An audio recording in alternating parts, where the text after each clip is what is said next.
Territorio Reportaje. Porque todos tenemos una historia que contar. Con el periodista Agustín del Castillo.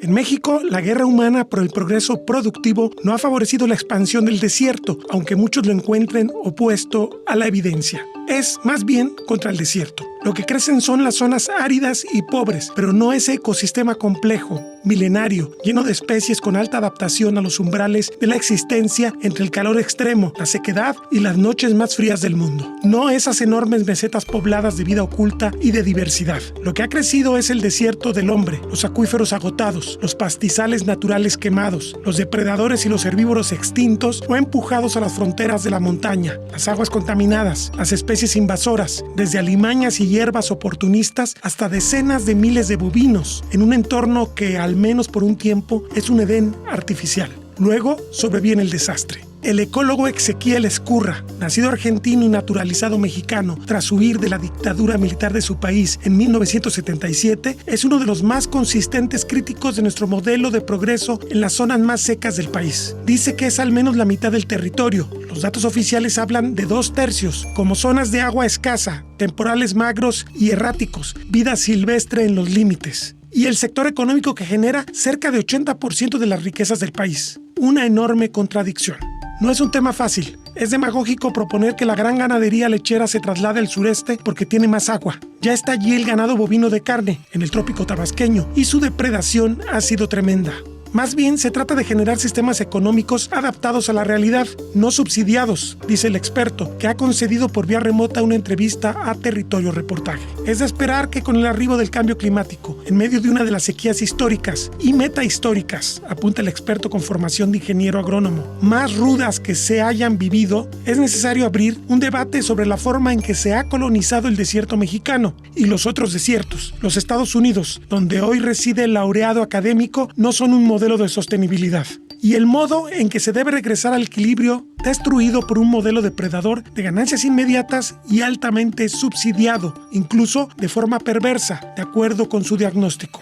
Ezequiel Ezcurra fue entre 2008 y 2019 director del Instituto para México y Estados Unidos de la Universidad de California. Actualmente es profesor de Ecología Vegetal en la Universidad de California, Riverside. Ha dicho reiteradamente que el amor de su vida son los desiertos y tiene oportunidad de cultivarlo todos los días. Trabaja en el Gran Desierto de Sonora, entre dos países donde las políticas de desarrollo han destruido en gran parte esos ecosistemas. Esta es parte de la conversación que ha tenido con Territorio Reportaje. Primero, habla de la actual sequía y de sus efectos.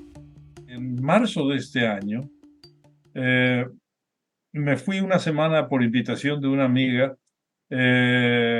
conocida, una colega muy querida, que me dijo: oye, Ezequiel, ella tiene un rancho al sur de La Paz, en Baja California, en el Ancón, y me dice: Ezequiel, quisiera que vengas porque yo digo que las plantas están muriendo. Entonces fuimos para allá con otra colega de la Universidad de Arizona, Betsy Arnold, que es una especialista en enfermedades de plantas, en patología vegetal, a ver qué estaba pasando. Y efectivamente un chorro de plantas están en bastante mala condición.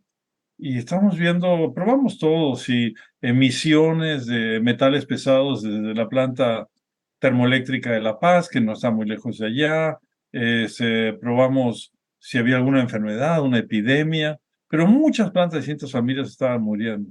Hasta que una tarde estábamos allá en el Ancón, Cristina, nuestra amiga, tiene internet desde el campo, entonces me metí al internet, me metí a la Comisión Nacional del Agua, empecé a bajar las estadísticas meteorológicas y ¡pum! Ahí estaba. Encontramos que en el año 2021 hubo una sequía, Agustín, como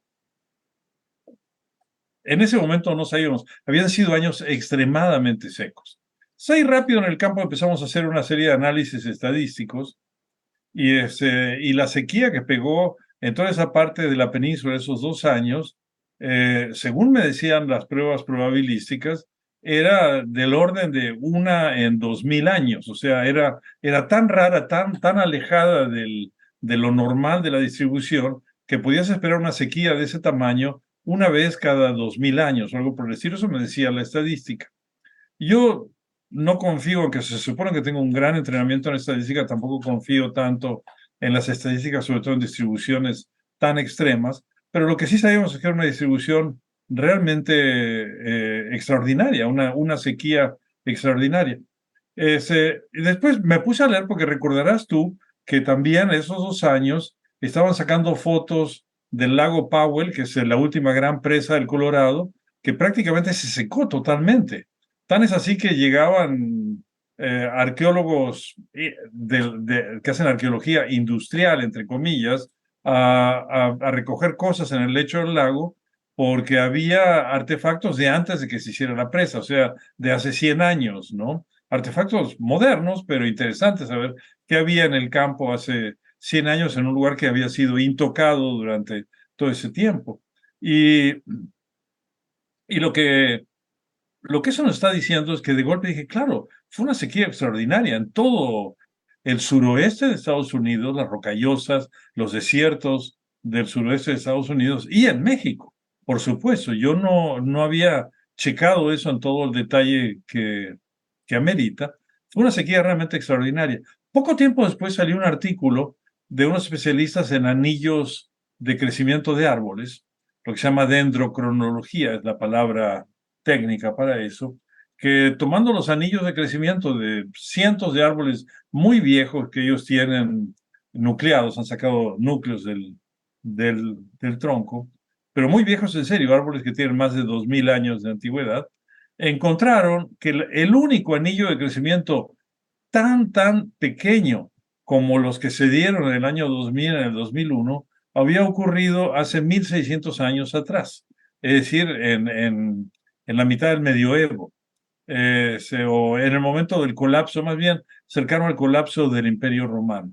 Así Ni es. siquiera, ni siquiera ese año fue más seco, fue posiblemente tan seco como cualquiera de esos dos. Lo cual de golpe a mí me confirmó, dije, claro, yo saqué una frecuencia así nomás, desde el campo con un análisis rapidín, de una en 2000 años, es totalmente congruente.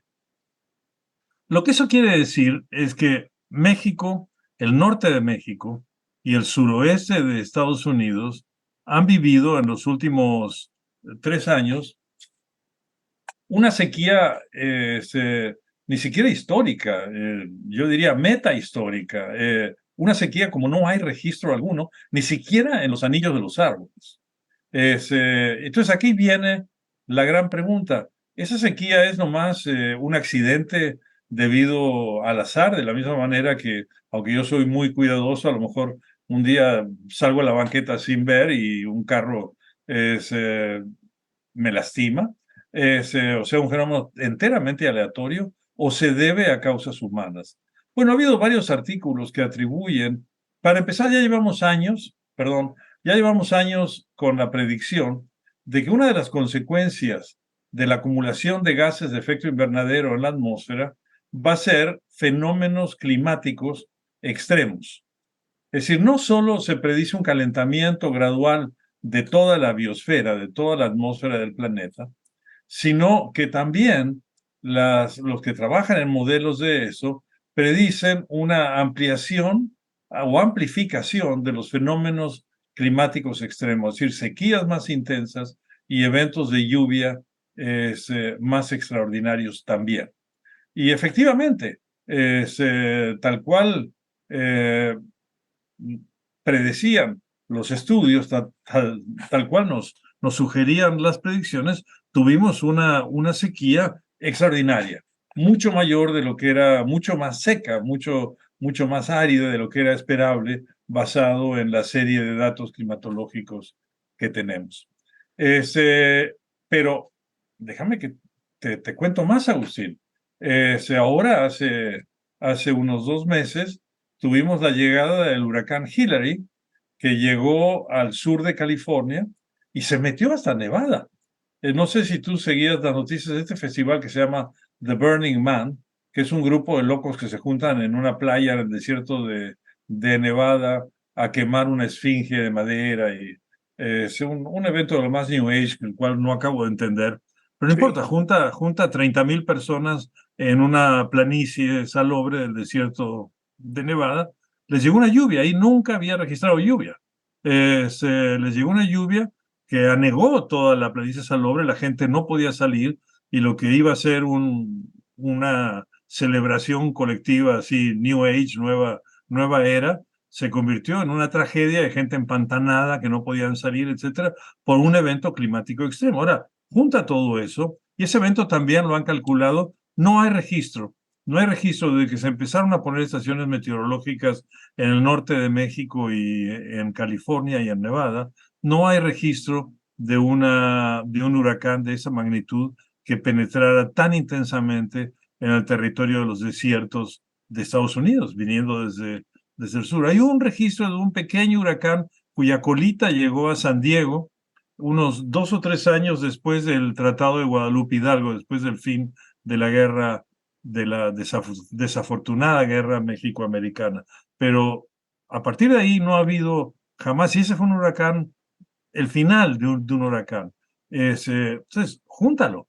Tenemos 2 años, el 20 y el 21, con la sequía más extrema que se tenga registro, y luego el 20 y el 21, luego un pequeño respiro, y en el 23 tenemos un huracán que se mete hasta el centro de Nevada, cosa que nunca había ocurrido, por lo menos en registros pasados, ¿no?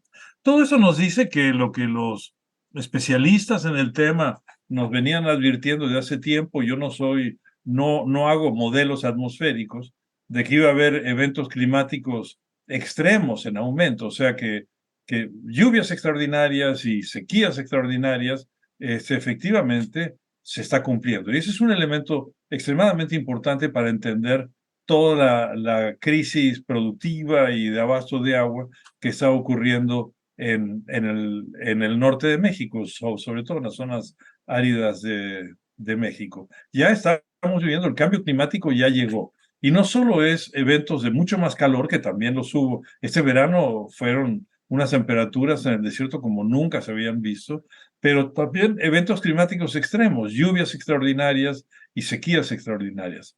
Para peor, y finalizo con esto, Agustín, las lluvias extraordinarias ni siquiera compensan las sequías extraordinarias, porque una lluvia muy, muy fuerte, muy intensa, que llega de golpe, la mayor parte de esa agua escurre en el desierto, porque el desierto no tiene bosques y vegetación que protejan el agua o que retengan el agua de la escorrentía. Entonces, una lluvia realmente extraordinaria escurre en el desierto, haciendo básicamente erosión, generan inmensas cárcavas en su avance hacia el mar, y una semana después está el suelo otra vez seco como antes. La única manera que podemos acumular buena humedad en las zonas áridas es con lluvias sostenidas, moderadas durante un tiempo largo, y no con una tromba de inmensa magnitud. Esas lo único que hacen es básicamente daño y dejan atrás un suelo erosionado y descubierto. Así ocurrió con el huracán Hillary. Ya había pasado hace 5 años. La carretera, por ejemplo, que va de la transpeninsular a Bahía de Los Ángeles, fue totalmente destruida por el huracán Hillary. Todavía no acababan de reconstruirla de la última vez que un huracán la destruyó. Esa carretera tiene prácticamente 100 años o más de estar operando, y ahora en los últimos 5 años ha sido destruida 2 veces por huracanes.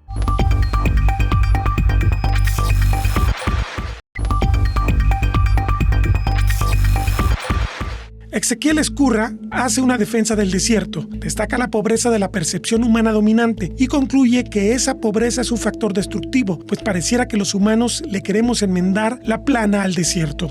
¿Hasta qué punto la tendencia natural de los desiertos es a la expansión, de acuerdo a lo que se ha estudiado de cómo evolucionan los desiertos? Sí, es una pregunta excelente, Agustín, y espero no decepcionarte con mi respuesta. Quisiera que así como que cierres los ojos y imagines. Un desierto, los desiertos de México, en el norte, por ejemplo, el desierto de Sonora, es un desierto poblado. Una de las características de nuestros desiertos en México es el poblamiento del desierto por plantas de muy larga vida. Tienes, por ejemplo, saguaros que pueden vivir 200, 300, 400 años. Tienes mezquites que ni siquiera han sido bien tratados, pero su edad se mide en siglos. Hay quienes dicen que algunos mezquites llegan a vivir milenios.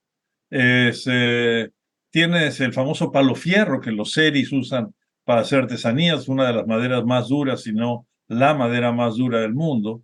Es un árbol precioso que crece también a ritmos lentísimos, que ha sido un motivo de preocupación, como el uso industrial del palo fierro está acabando las plantas y por más que las plantes, por más que los juveniles estén ahí, van a tardar 300 años en volver a recuperar un árbol maderable.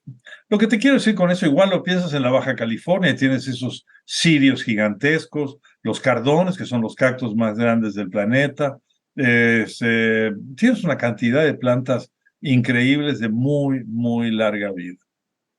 Esto es algo muy importante de mencionar, porque yo lo he dicho muchas veces en la Ciudad de México cuando dicen el desierto está avanzando. Digo, ojalá el desierto estuviera avanzando tal cual lo conocemos, el desierto maduro, el desierto mexicano es original, pero el desierto no avanza, o sea, porque es muy difícil en una zona que se aridizó, que se hizo árida y la vegetación se murió, no van a llegar de golpe ahí a vivir cardones de 500 años de vida, ni mezquites de 3 siglos de edad. Lo que pasa cuando muchas de nuestras zonas se hacen áridas, se aridifican, es que la vegetación que había antes muere por falta de agua y lo que llega es un montón de plantas oportunistas de muy, muy poco valor. Entonces, mucha gente dice eso es un desierto. Digo, no, eso es una zona pelona de vegetación, es una zona degradada, pero no es un desierto. Para los que trabajamos en los desiertos son ecosistemas muy antiguos, de muy larga vida. Digo, han encontrado acá cerca de Riverside, donde estoy trabajando ahora, gobernadoras que tienen 12,000 años de edad. 12,000 años, una gobernadora. Es, entonces, si una zona, digamos, semiárida en Sinaloa se degrada y se destruye, lo que la ocupa no es una gobernadora de 12,000 años ni un mezquite de 4 siglos. Lo que lo ocupa son algunos huizaches y varias malezas de escaso valor, que son plantas de crecimiento más o menos rápido, oportunistas, y que ocupan esos ambientes. Ese tipo de ambiente lo llamamos, realmente yo prefiero llamarlo vegetación degradada o ecosistemas aridizados o aridificados, y no desierto, porque, te voy a decir por qué soy tan particular en eso, Agustín, porque existe en el imaginario colectivo la idea de que los desiertos son ecosistemas de muy poco valor. Claro. Son ecosistemas que no sirven para nada, ¿no? Y los desiertos mexicanos son un modelo mundial, son de los desiertos más bellos del mundo, con vegetación que ya estaba ahí en muchos casos cuando los europeos llegaron a América. Muchos de esos cardones gigantescos que tú ves, muchos de esos palofierros más grandes que ves en el gran desierto de Altar, son plantas que ahí estaban cuando Colón llegó a la Dominicana, a la isla Isabela, la decían en ese momento, o cuando, por supuesto que estaban ahí cuando Cortés llegó a Veracruz y quemó sus naves. Ahí estaban. Entonces es un ecosistema muy permanente, de muy larga vida, de muchísimo valor, con muchísimos servicios ecosistémicos también. Regulan el agua, producen alimento para la fauna silvestre, mantienen nuestras poblaciones de borregos cimarrón y berrendo y toda la increíble fauna silvestre que todavía tenemos en el norte de México. Entonces, lo que sí está pasando, y perdón por ser tan, espero no parecer mucho así, Bien. maestrito de escuela acá, pero lo que sí está pasando es que con la degradación de los ecosistemas, con la aridización, con estos eventos de grandes sequías y la aridización de los ecosistemas que antes eran semiáridos, esos ecosistemas se están muriendo, se están destruyendo, pero son reemplazados por un ecosistema degradado, básicamente, ocupado por malezas y por huizaches, básicamente. Pero sí es un problema muy serio. El avance de la degradación ecosistémica, es un problema muy serio. Yo prefiero no llamarlo desertificación, pero el problema, claro que existe, es un problema muy severo. ¿En qué medida México es responsable de esta degradación? El cambio climático antropogénico generado por emisiones históricas acumuladas ha sido responsabilidad sobre todo de los países hoy más ricos, pero el uso de los territorios sí es carga que se debe adjudicar a los gobiernos, a las empresas y a los productores mexicanos. Estas sequías extraordinarias y esas lluvias de fuerza inusitada que están llegando, que destruyen la vegetación en muchas partes y producen una degradación de nuestros ecosistemas en el norte de México. No son, por supuesto, culpa de los mexicanos, y mucho menos de los rancheros o de los agricultores que viven en el norte de México.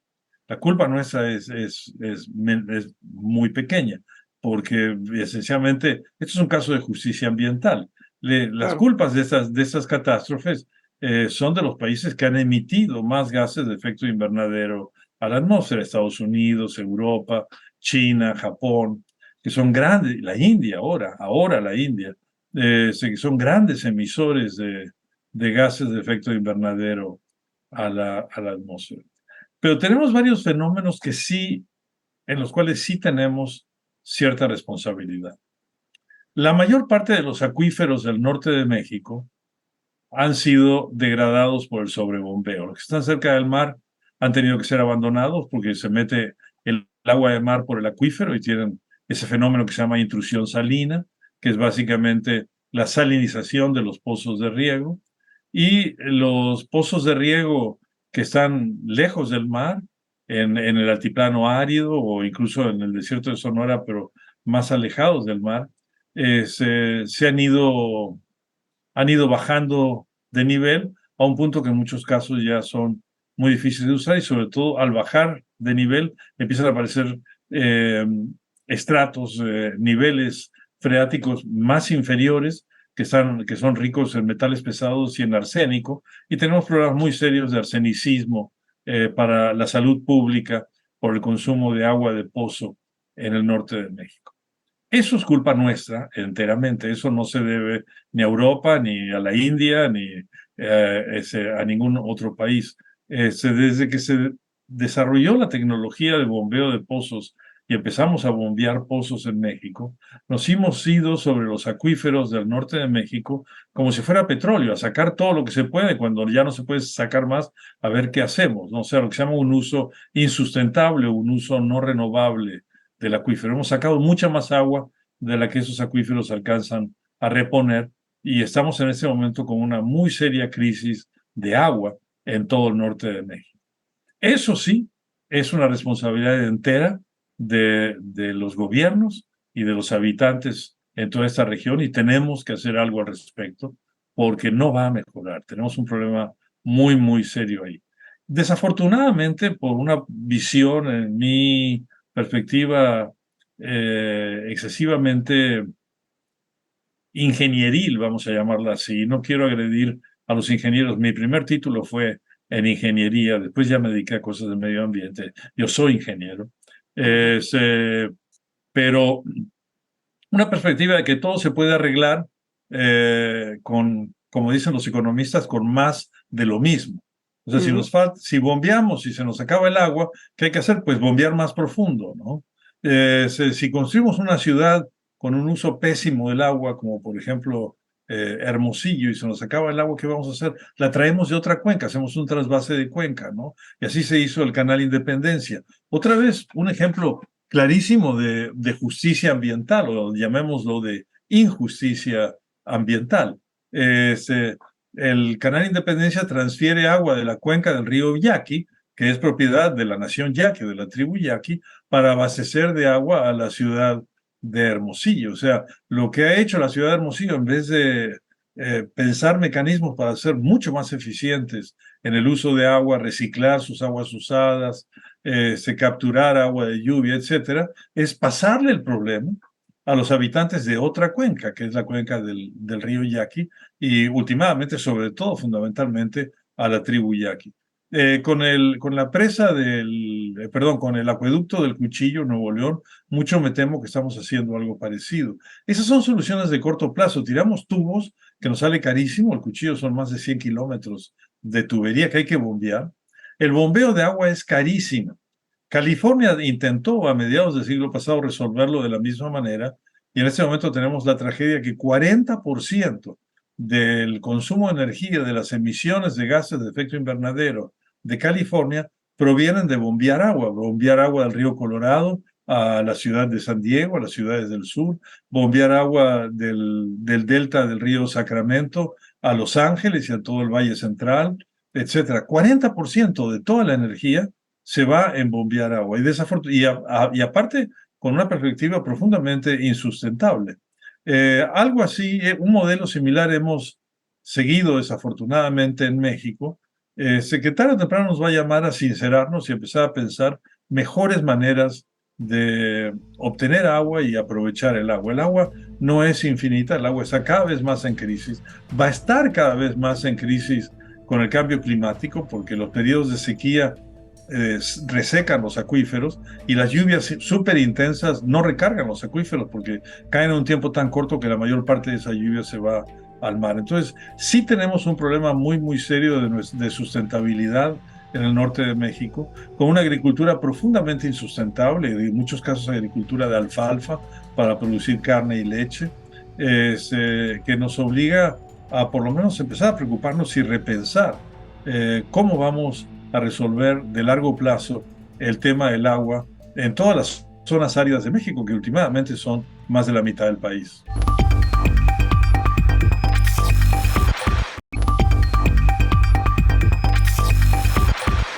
Y llegamos a los temas de hiperconsumo, la multiplicación de las dietas con carne, una industria cárnica que es ambientalmente pesada y destructora. Los granos ya no alimentan fundamentalmente a los humanos, alimentan al ganado. La lógica ambiental se rompió, subraya Ezequiel Escurra. Y uno se preguntaría por qué nos desarrollamos así. Tenemos el sureste, con mucha agua, pero no hubo un desarrollo industrial importante, salvo el petróleo, que tiene demasiados asegúnes, y tenemos la ganadería, la alimentación, las cuencas alimentarias del país en la zona semiseca, no en las zonas con mucha agua. Sé que hay otros factores también como enfermedades y la dificultad que implica el clima tórrido para los asentamientos humanos, pero nunca pensamos en el futuro entonces cuando nos desarrollamos de este modo. No, absolutamente, absolutamente. Ahora, no es, eso que me estás mencionando, Agustín, no es enteramente un problema del norte árido de México. Por supuesto que es un problema del norte árido de México, pero no únicamente. Si piensas el problema del agua, por ejemplo, en la Ciudad de México, en el Valle de México, y lo mapeas en una escala en el tiempo, vas a encontrar la historia de una tragedia de insustentabilidad que empieza desde los años del virrey y las obras de drenaje iniciadas por Enrico Martínez durante el tiempo temprano de la colonia. Y de ahí en adelante, esfuerzo tras esfuerzo, y cada vez que el sistema hace crack y nos dice que es insustentable, ¿qué hacemos? Pues le metemos más obras, más ingeniería, más tuberías, más drenaje, etcétera. Y tenemos un problema extremadamente serio en el Valle de México de hundimiento y de insustentabilidad pura en el manejo del agua. O sea, no es solo un problema del norte de México, no se vincula solamente con el clima. En el norte de México lo que pasa es que aparte de un clima seco, lo exacerba aún más.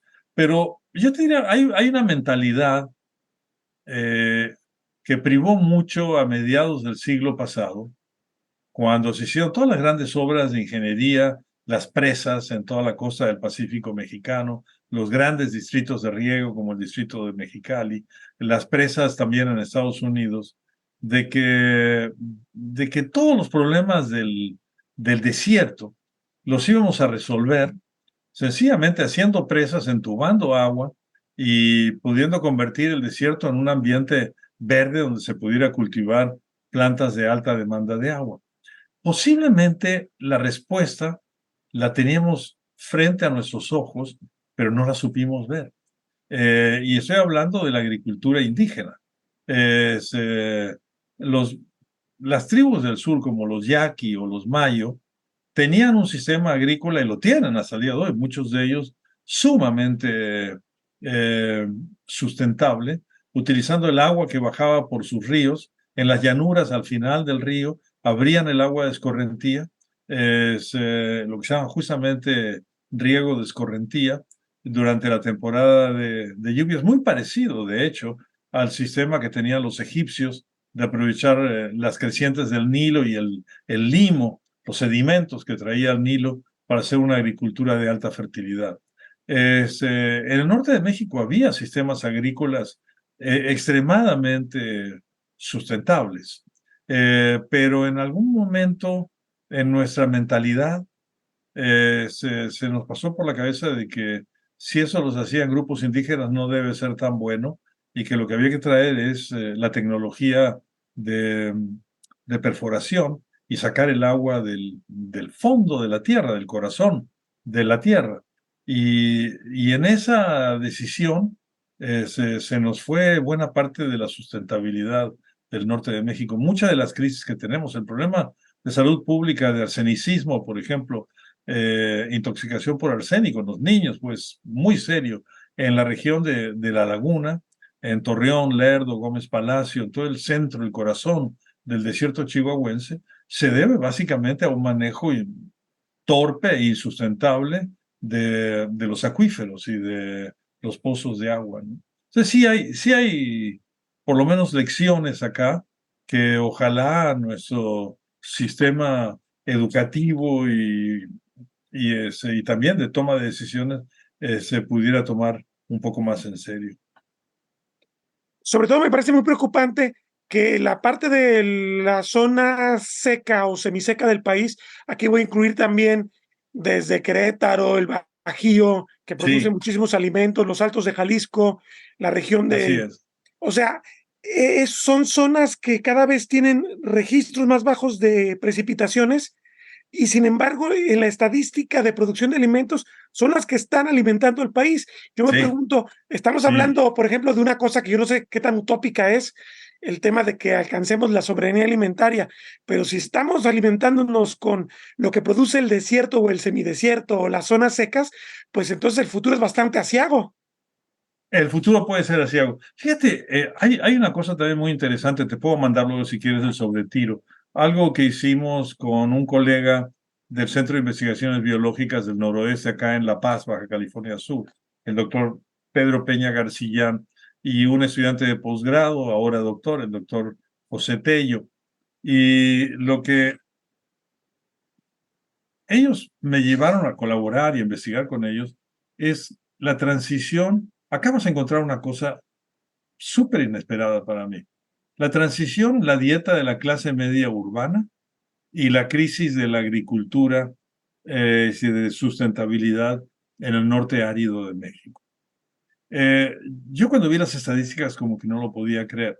En el año 1970 más o menos, a fines de los 60, eh, el consumo de carne per cápita en México era de aproximadamente 10, 12 kilos por persona año, 1 kilo al mes.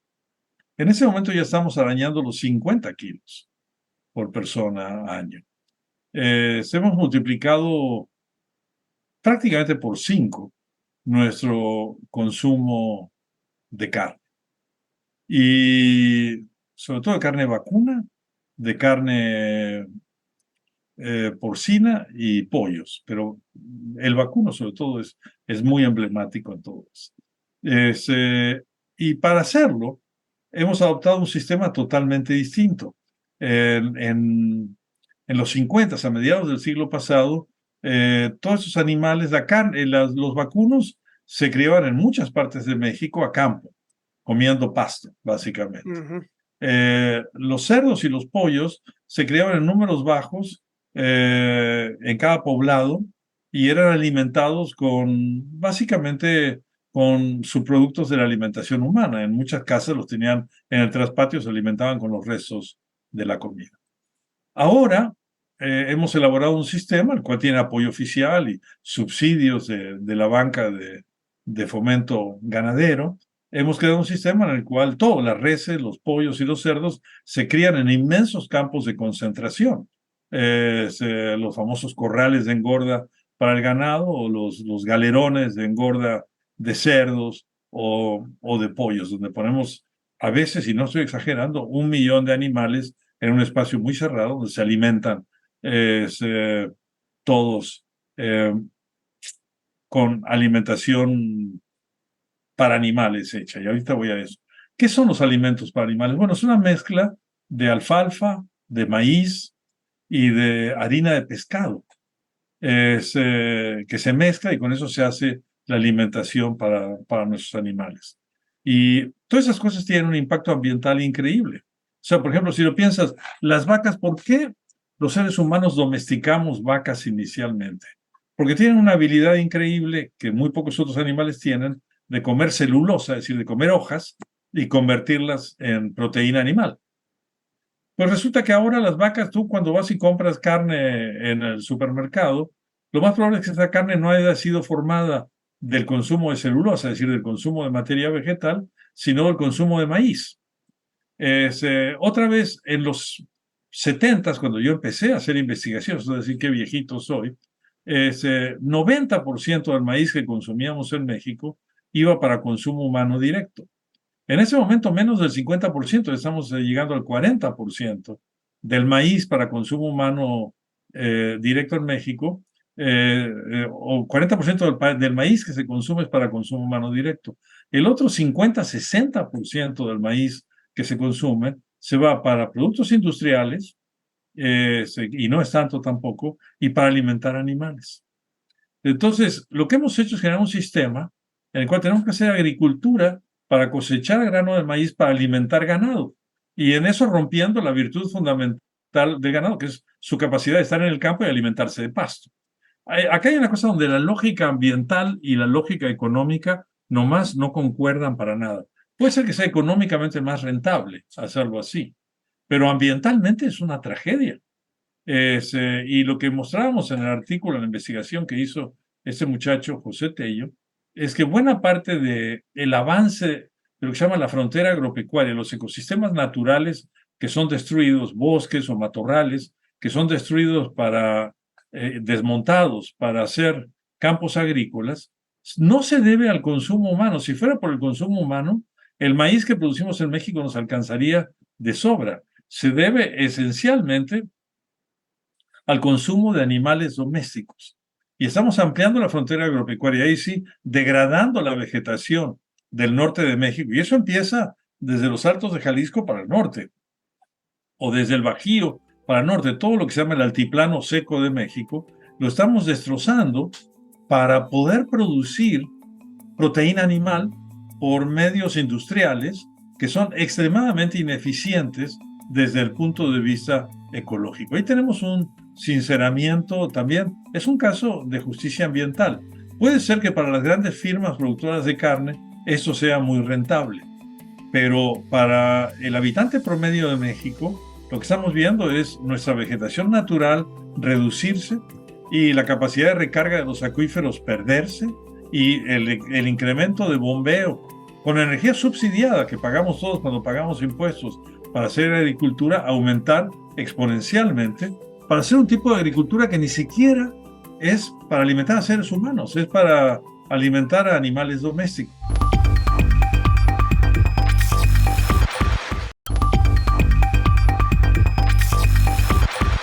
¿Qué hacer ante el enorme desafío? Regresar a las dietas sustentables con la autoconciencia creciente no basta. Se deben eliminar los subsidios perversos y destructivos del ambiente, subraya el ecólogo argentino-mexicano. O sea, hemos hecho una transición de una dieta esencialmente sustentable, de bajo impacto ambiental, a una dieta con un altísimo impacto ambiental, esencialmente insustentable, y que Papión nos está matando, nos está teniendo un impacto muy, muy grande en nuestra propia salud, ¿no?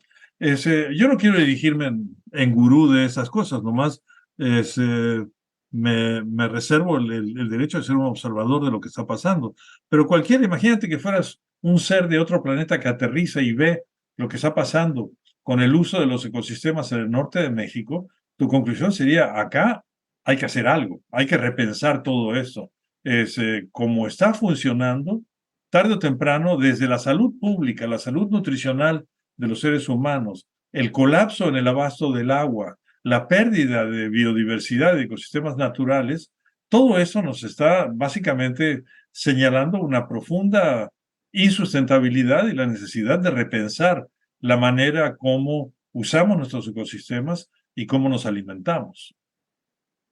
Un poquito haciéndole justicia a su argumentación respecto a la expansión del desierto, más bien entonces lo que estamos viendo es la expansión de las tierras, de los territorios con estos disturbios provocados por las actividades humanas, y en realidad podríamos hasta hablar de un achicamiento del desierto natural al menos, ¿no? Absolutamente, no lo podría haber dicho mejor yo, Agustín. Es exactamente eso, sí. Ahora, el gran tema, todo lo que implica esta crítica, aceptarla, reconocerla, con todos los datos sólidos que ya se han estado aportando a lo largo del tiempo, y lo que implicaría construir otro modelo más adecuado a lo que puede dar los ecosistemas secos, por un lado, pero por otro lado, también implica una crítica a lo que estamos haciendo como civilización, a nuestros estilos de consumo. Eh, Tendría que ser muy ambicioso, ¿no? Para pensar realmente que podemos salvar nuestras fronteras naturales de ecosistemas, nuestros ecosistemas naturales. Va de la mano, en realidad, es una crítica general al modelo de civilización que hemos detonado estos 50 años últimos. Absolutamente, absolutamente.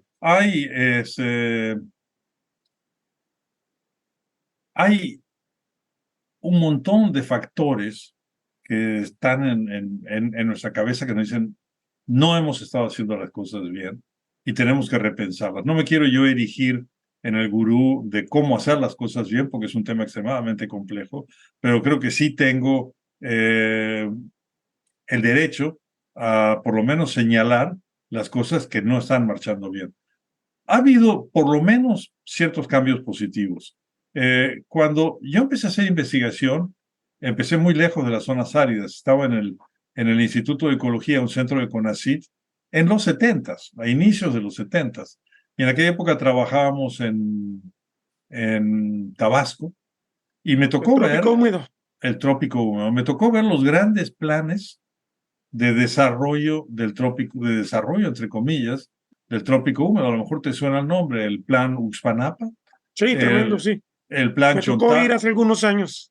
Ok, el plan Chontalpa y el plan Balancán-Tenosique en Tabasco. Fueron 3 planes para supuestamente desarrollar el trópico. Y la idea era, vamos a cortar la selva y convertirla en potreros, porque entonces los pueblos campesinos e indígenas de estas regiones van a tener potreros para arar y sembrar y hacer su milpa, y acá va a haber una explosión de desarrollo, ¿no? Y hace un poco más de 2 años, me tocó volver varias veces, no solo una, a la región de Balancán y Tenosique, también volví a la región de la Chontalpa, donde ahora se está haciendo el puerto de Dos Bocas. Y son regiones absolutamente destruidas y expulsores de población. Es decir, algo había mal en la idea que tenían nuestros planeadores, los que planeaban, los que pensaban en el futuro dentro del gobierno federal, en cómo imaginaban el futuro, porque ese futuro glorioso de que vamos a cortar la selva y esto va a ser una zona ganadera con vacas y leche, va a aparecer las praderas de alta montaña de Suiza, nunca ocurrió. Es una zona degradada, deforestada. En el trópico, cuando cortas los árboles, el suelo se degrada y en poco tiempo pierde productividad. Y son zonas trágicas, ¿no?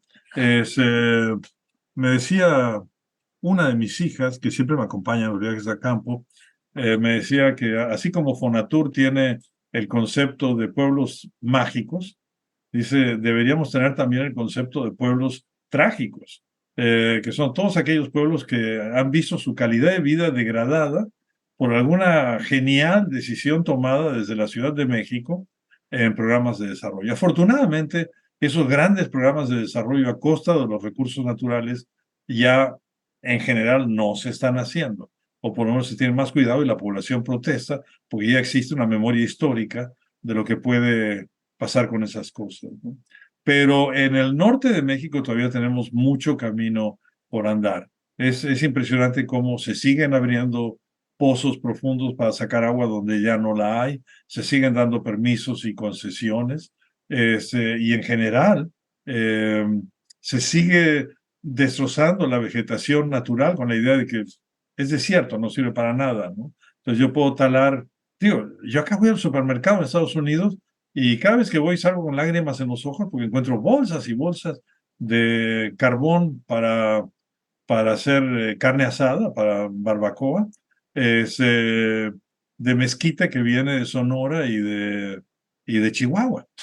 Si yo pienso en esos mezquitales maravillosos que regulan el clima del desierto, que retienen el agua, que aportan nitrógeno al suelo, que son realmente el corazón de los desiertos del norte, siendo destruidos para vendernos acá, para que algunos americanos puedan asar hamburguesas, ¿no? Si le pusiéramos el verdadero valor que tiene el dosel de esos árboles en el ambiente natural, en términos de preservación del ecosistema, en términos de regulación del ciclo hidrológico, en términos de, en general, calidad de vida para la gente, no alcanzaría el dinero de nadie para pagar eso.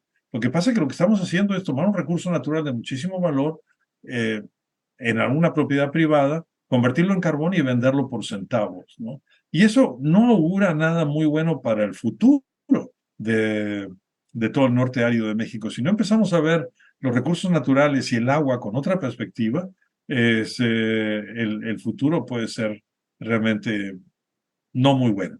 Ahora, habiendo dicho eso, también voy a volver a lo mismo. Cada vez más yo veo conciencia en la gente, preocupación en la gente, sobre todo en los jóvenes. Muchas veces voy a Sonora o Baja California Sur, a dar clases en las universidades locales y la preocupación de los jóvenes por todo lo que está pasando es realmente profunda y hay un grado de concientización que a mí me resulta profundamente esperanzador. Sé que esto quizás desborda un poco, sobre todo porque ha aclarado mucho el tema de que no se trata de erigirse en el gurú de las soluciones, pero creo que el diagnóstico es claro y tendríamos que generar una serie de políticas públicas, así como hicimos políticas públicas para destruir el trópico húmedo, políticas públicas para tratar de revertir este problema grave que tiene la zona seca del país. ¿Qué se le ocurre que, siendo muy pragmáticos, que se pueda hacer en un plazo de gobierno, por ejemplo, de 6 años, que muchas veces no se quieren entrar a los temas porque se requieren largo aliento, pero cosas que pueda hacer un gobierno pragmático para no sacrificar tan rápido el tema productivo? A ver, estás alimentando, vamos viendo cómo vamos modificando esto para que vayas pues haciendo ajustes, gastando menos agua tal vez, moviendo los territorios donde pastas el ganado, moviendo los territorios donde se produce el alimento, no sé.